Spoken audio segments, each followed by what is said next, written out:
ആൽബർട്ടയിലെ ഹിൻഡൺ എന്ന ടൗണിനടുത്തുള്ള ഒരു മനോഹരമായ പ്രൊവിൻഷ്യൽ പാർക്കാണ് വില്യം എ സ്വിറ്റ്സർ പ്രൊവിൻഷ്യൽ പാർക്ക്.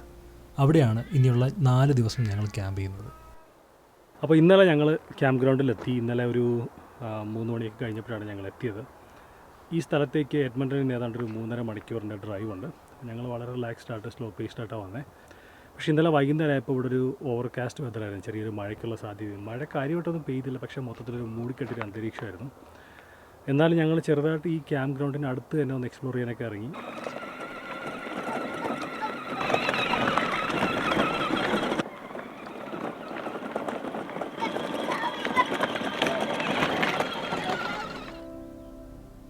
ഞങ്ങളുടെ ക്യാമ്പ് സൈറ്റിൻ്റെ അടുത്ത് തന്നെയുള്ള മനോഹരമായ ഒരു ലേക്കാണ് Greg lake.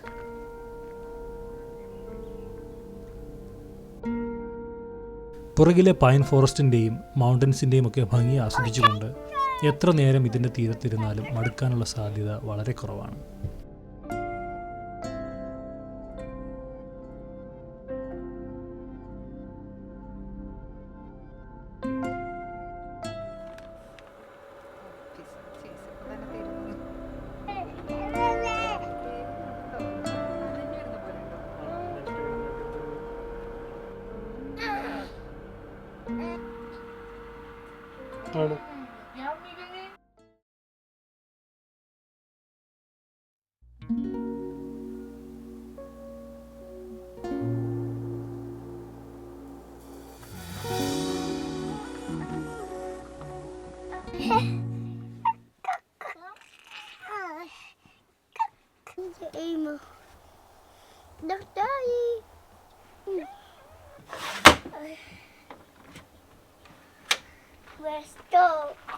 Let's go.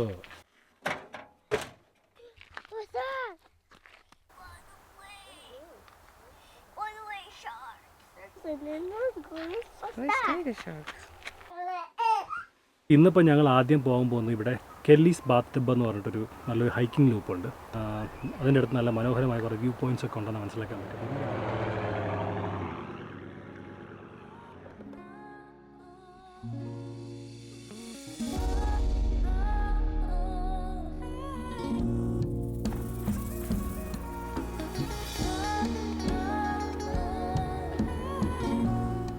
William A സ്വിറ്റ്സർ provincial പാർക്കിലെ പ്രധാനപ്പെട്ട അട്രാക്ഷൻസിലൊന്നാണ് കെല്ലീസ് ബാത്ത് ടബ് എന്ന പേരിൽ അറിയപ്പെടുന്ന മനോഹരമായ ഈ പോണ്ട്.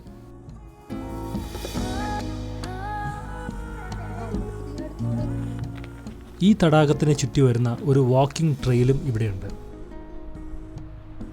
ഏതാണ്ട് 1 കിലോമീറ്റർ ദൂരം ദൈർഘ്യമുള്ള ഈ ട്രെയിൽ എല്ലാ പ്രായക്കാർക്കും എളുപ്പത്തിൽ നടന്നു തീർക്കാവുന്നത് തന്നെയാണ്.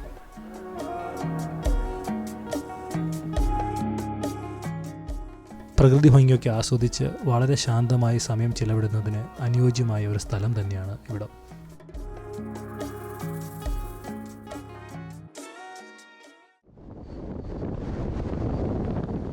ഉച്ച കഴിഞ്ഞ് ജാസ്പറിലേക്ക് പോകാൻ ഞങ്ങൾ തീരുമാനിച്ചു.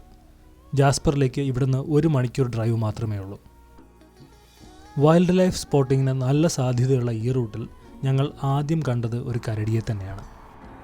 ഹൈവേയിലൂടെ ചീറിപ്പാഞ്ഞു പോകുന്ന വാഹനങ്ങളെയോ വണ്ടി നിർത്തി ചുറ്റും നിൽക്കുന്ന കാഴ്ചക്കാരെയോ ഒന്നും വകവയ്ക്കാതെ പുല്ല് തിന്നുന്നതിൽ മുഴുകി നിൽക്കുകയായിരുന്നു കക്ഷി. അല്പം മുന്നോട്ട് ചെന്നപ്പോൾ തന്നെ ഒരു കൂട്ടം ആടുകൾ ഞങ്ങളുടെ മുന്നിൽ പ്രത്യക്ഷപ്പെട്ടു.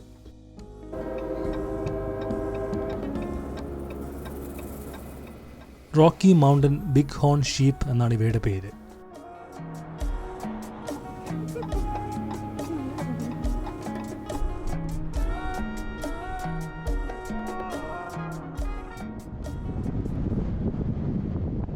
ഏതാണ്ട് 3 മണിയോടുകൂടെ ഞങ്ങൾ ജാസ്പർ ടൗണിലെത്തി. വളരെ പീസ്ഫുള്ളായ ഒരു ചെറിയ ടൗണാണ് ജാസ്പർ.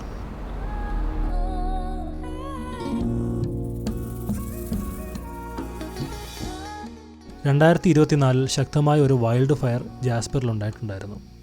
അതിൽ കരിഞ്ഞുപോയ മരങ്ങളൊക്കെ മലമുകളിൽ ഇപ്പോഴും കാണാമായിരുന്നു.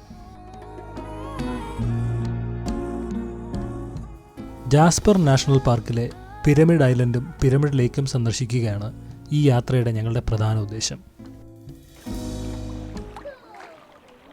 ജാസ്പർ നാഷണൽ പാർക്ക് സന്ദർശിക്കുന്നവർ ഒരിക്കലും നഷ്ടപ്പെടുത്താൻ സാധ്യതയില്ലാത്ത ഒരു മനോഹരമായ സ്ഥലമാണ് പിരമിഡ് ലേക്ക്. ഈ ലേക്കിൻ്റെ മധ്യത്തിലുള്ള ഒരു ചെറിയ ദ്വീപാണ് പിരമിഡ് ഐലൻഡ്. ചെറിയൊരു പാലത്തിലൂടെയാണ് ഈ ഐലൻഡിലേക്ക് എത്തുന്നത്. കയാക്കിംഗ്, കനൂയിങ്, പാഡിൽ ബോട്ടിംഗ് പോലുള്ള നിരവധി ആക്ടിവിറ്റീസും ഇവിടെ ചെയ്യാവുന്നതാണ്.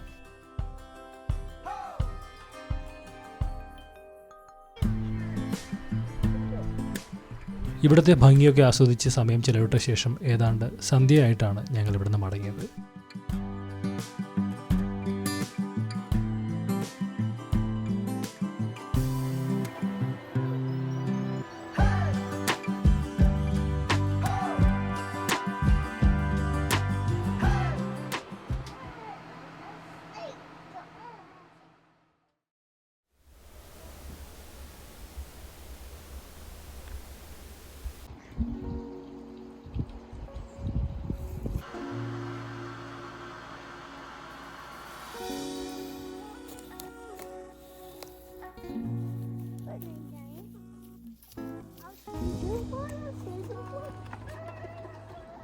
ഇപ്പോൾ ക്യാമ്പ് ഗ്രൗണ്ടിലെ 3ാമത്തെ ദിവസമാണെന്ന്. കുറച്ച് നേരത്തെ എണീക്കണമെന്നൊക്കെ വിചാരിച്ചാണ്, പക്ഷേ ഉറങ്ങിപ്പോയി, ക്ഷീണമുണ്ടായിരുന്നു. എല്ലാവരും ലേറ്റായിട്ടൊക്കെ എണീറ്റ്. ഇന്നലെ ഞങ്ങൾ പ്രതീക്ഷിക്കാതെ ജാസ്പറിലേക്കൊന്ന് പോയി. ജാസ്പർ ഞാൻ നേരത്തെ പറഞ്ഞ പോലെ ജാസ്പർ ഇവിടുന്ന് 1 മണിക്കൂറേ ഉള്ളൂ. അപ്പോൾ ഇന്ന് സത്യം പറഞ്ഞാൽ ഇതേവരെ ഇന്ന് എവിടെ പോകണം എന്നൊരു പ്ലാൻ അങ്ങനെ ഇതുവരെ ചെയ്തിട്ടില്ല. നമുക്ക് ഈ പാർക്കിനുള്ളിൽ തന്നെ കുറച്ച് സ്ഥലങ്ങളുണ്ട്, അവിടെ എന്തെങ്കിലും എക്സ്പ്ലോർ ചെയ്യണം. കാരണം നമ്മൾ ഓൾറെഡി 1-2 ട്രെയിലൊക്കെ ചെയ്തതുകൊണ്ട് ഇനി അങ്ങനെ തന്നെ ചെയ്യണോ അതോ വേറെ എന്തെങ്കിലും സ്ഥലത്തേക്ക് പോകണോ എന്നുള്ളൊരു കൺഫ്യൂഷനിലാണ്. മാത്രമല്ല വൈൽഡ് ഫയർ വാർണിംഗ് ഉള്ളതുകൊണ്ട് 1-2 സ്ഥലങ്ങളൊക്കെ ക്ലോസ്ഡ് ആണെന്ന് തോന്നുന്നു. അപ്പോൾ ഇന്നത്തെ ദിവസത്തേക്കുള്ള പരിപാടികൾ ഇനി പ്ലാൻ ചെയ്യണം. രാവിലെ ബ്രേക്ക്ഫാസ്റ്റൊക്കെ കഴിച്ചിട്ട് ഇറങ്ങണം.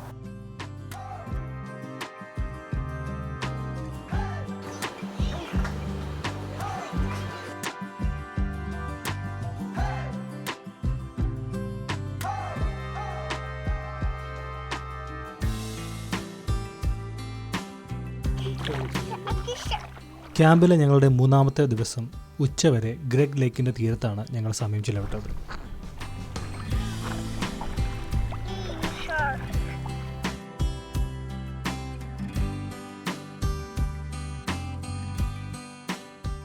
ഈ പ്രൊവിൻഷ്യൽ പാർക്കിൽ തന്നെ പെടുന്ന മറ്റൊരു മനോഹരമായ ലേക്കാണ് ജാർവിസ് ലേക്ക്.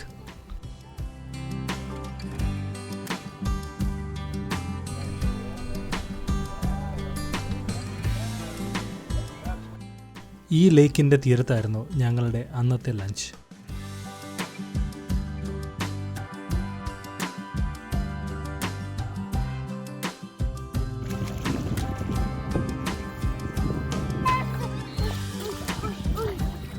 മനോഹരമായ ഈ ലേക്കിൻ്റെ ബീച്ചിലും ഒരുപാട് സമയം ചിലവിട്ട ശേഷമാണ് ഞങ്ങൾ അവിടെ നിന്ന് മടങ്ങിയത്.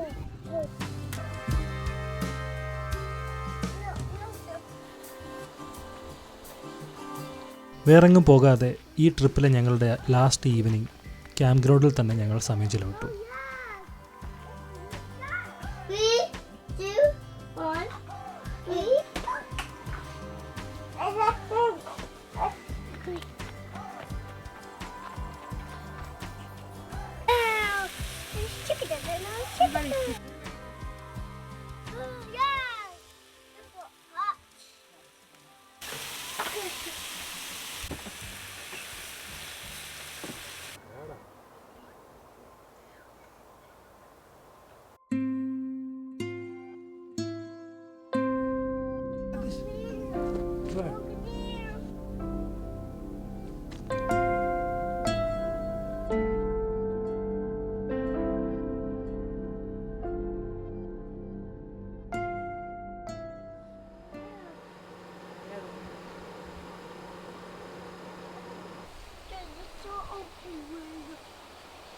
അപ്പോൾ 3 ദിവസത്തെ ക്യാമ്പിംഗ് ഒക്കെ കഴിഞ്ഞ് ഞങ്ങൾ ഇന്ന് ഇവിടുന്ന് ചെക്കൗട്ട് ചെയ്യാണ്. ട്രെയിലറൊക്കെ ഹുക്കപ്പ് ചെയ്ത് റെഡിയാണ് എഡ്മണ്ടനിലേക്ക് പോകാൻ. കഴിഞ്ഞ 3 ദിവസം അടിപൊളിയായിരുന്നു. കാരണം ഞങ്ങൾ പ്രതീക്ഷിച്ചതിനേക്കാൾ അപ്പുറമുള്ള മനോഹരമായിട്ടുള്ളൊരു പ്രൊവിൻഷ്യൽ പാർക്കാണിത്. ഒത്തിരി ഇവിടെ കാണാനും ഒക്കെ ഉണ്ട്. നല്ല വ്യൂസ് ഉള്ള ഒത്തിരി നല്ല ട്രെയിൽസ് ഉണ്ട്, ലേക്സ് ഒക്കെ ഉണ്ട്. പ്രത്യേകിച്ച് ഫാമിലിയായിട്ടൊക്കെ സമയം സ്പെൻഡ് ചെയ്യാൻ പറ്റിയൊരു പ്രൊവിൻഷ്യൽ പാർക്ക് തന്നെയാണ് വില്യം എ സ്വിറ്റ്സർ പ്രൊവിൻഷ്യൽ പാർക്ക്. അപ്പോൾ ഈ ട്രിപ്പിൽ എൻ്റെ പേഴ്സണൽ ഫേവറേറ്റ് അല്ലെങ്കിൽ ഞങ്ങളുടെ പേഴ്സണൽ ഫേവറേറ്റ് എന്ന് പറയുന്നത് കെല്ലീസ് ബാത്ത് ടബ് ട്രെയിലാണ്. അവിടെ നിന്നുള്ള വ്യൂ ഒരു രക്ഷയില്ലാത്ത വ്യൂ ആണ്. അപ്പോൾ അതല്ലാണ്ട് വേറെയും കുറേ നല്ല ട്രെയിൽസ് ഉണ്ട്. പക്ഷേ സമയക്കുറവുകൊണ്ടാണ് ഞങ്ങൾക്ക് അങ്ങോട്ട് പോകാൻ പറ്റാത്തത്. പിന്നെ പിള്ളേരെയും കൊണ്ട് പോകാനുള്ള ബുദ്ധിമുട്ടൊക്കെ ഉള്ളതുകൊണ്ട് ഞങ്ങളിവിടെ നിന്ന് തിരിക്കാൻ പോവാണ്. അപ്പോൾ ഇനി നേരെ എഡ്മണ്ടനിലേക്കുള്ള ലോങ് ഡ്രൈവ്. മറ്റൊരു യാത്രയുടെ വിശേഷങ്ങളുമായിട്ട് നമുക്ക് പിന്നെയും കാണാം. അതുവരെ ബൈ.